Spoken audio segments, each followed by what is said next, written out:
ये विधियाँ किसी धर्म की नहीं है, वे ठीक वैसे ही हिंदू नहीं है जैसे सापेक्षतावाद का सिद्धांत आइंस्टाइन के द्वारा प्रतिपादित होने के कारण यहूदी नहीं हो जाता। रेडियो टेलीविज़न ईसाई नहीं है। ये विधियाँ हिंदुओं की ईजाद अवश्य है, लेकिन वे स्वयं हिंदू नहीं है। इसलिए इन विधियों में किसी धार्मिक अनुष्ठान का उल्लेख नहीं रहेगा। किसी मंदिर की ज़रूरत नहीं है। तुम स्वयं मंदिर हो, तुम ही प्रयोगशाला हो। तुम्हारे भीतर ही पूरा प्रयोग होने वाला है और विश्वास की भी ज़रूरत नहीं है। तंत्र धर्म नहीं है, विज्ञान है। किसी विश्वास की ज़रूरत नहीं है। कुरान या वेद में, बुद्ध या महावीर में आस्था रखने की आवश्यकता नहीं है। नहीं किसी विश्वास की आवश्यकता है। प्रयोग करने का महासाहस पर्याप्त है। प्रयोग करने की हिम्मत काफ़ी है। एक मुसलमान प्रयोग कर सकता है, वह कुरान के गहरे अर्थों को उपलब्ध हो जाएगा। एक हिंदू अभ्यास कर सकता है और वह पहली दफ़ा जानेगा कि वेद क्या है।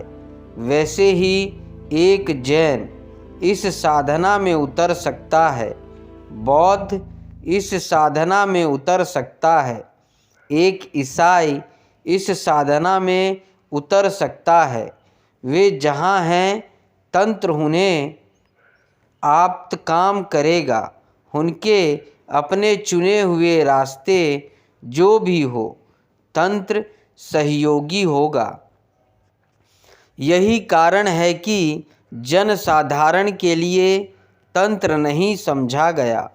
और सदा यह होता है कि जब तुम किसी चीज़ को नहीं समझते हो तो उसे गलत ज़रूर समझते हो, क्योंकि तब तुम्हें लगता है कि समझते ज़रूर हो।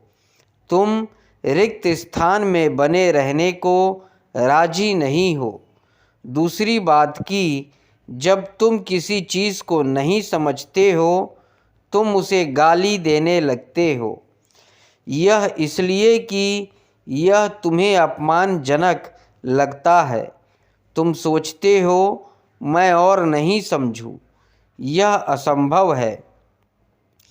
इस चीज़ के साथ ही कुछ भूल होगी और तब तुम गाली देने लगते हो।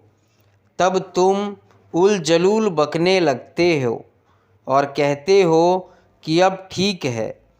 इसलिए तंत्र को नहीं समझा गया और तंत्र को गलत समझा गया।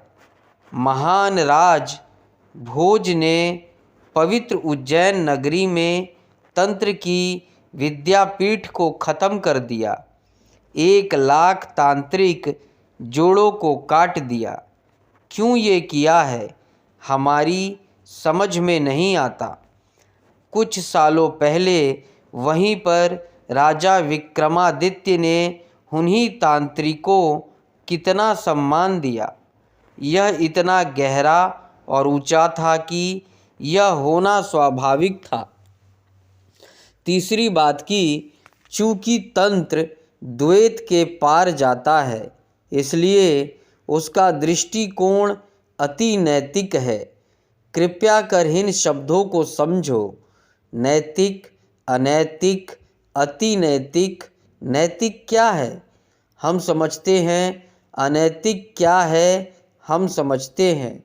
लेकिन जब कोई चीज़ अति नैतिक हो जाती है, दोनों के पार चली जाती है, तब उसे समझना कठिन है।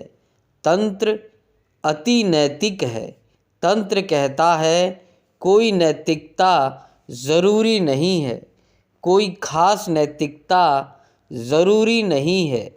सच तो यह है कि तुम अनैतिक हो, क्योंकि तुम्हारा चित्त अशांत है। इसलिए तंत्र शर्त नहीं लगता कि पहले तुम नैतिक बनो और तब तंत्र की साधना कर सकते हो। तंत्र के लिए यह बात ही बेतुकी है। कोई बीमार है, बुखार में है, डॉक्टर आकर कहता है पहले अपना बुखार कम करो, पहले पूरा स्वस्थ हो लो, तब मैं दवा दूंगा। यही तो हो रहा है। चोर साधु के पास जाता है और कहता है मैं चोर हूँ, मुझे ध्यान करना सिखाए। साधु कहता है पहले चोरी छोड़ो, चोर रहते ध्यान कैसे कर सकते हो। एक शराबी आकर कहता है मैं शराब पीता हूँ, मुझे ध्यान बताए। और साधु कहता है पहली शर्त की शराब छोड़ो, तब ध्यान कर सकोगे। तंत्र तुम्हारी तथाकथित नैतिकता की, तुम्हारी सामाजिक रस्म रिवाज आदि की चिंता नहीं करता।